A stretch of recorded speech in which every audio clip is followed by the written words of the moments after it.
ধর্ম কি? ধর্ম এমন একটি বিশ্বাস ও আচরণ ব্যবস্থা যার মাধ্যমে মানুষ কোনো অতি প্রাকৃতিক শক্তি বা ঈশ্বরকে মেনে চলে।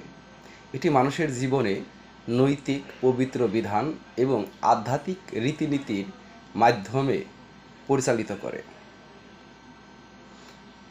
ধর্ম এছাড়া ধর্মগত স্বভাব ধৃ ধাতু থেকে সাধারণত ধর্ম শব্দের উৎপত্তি হয়েছে।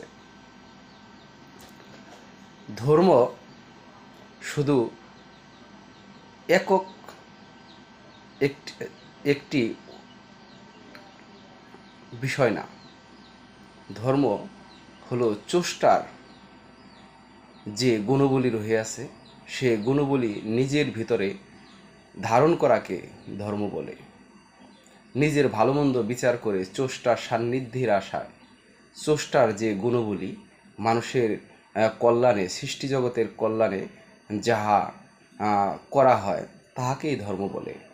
যখনই স্রষ্টার বিরুদ্ধে গিয়ে সৃষ্টিজগতের এবং মানুষের অকল্যাণে কোনো কাজ করা হয় তখন তাকে অধর্ম বলা হয়।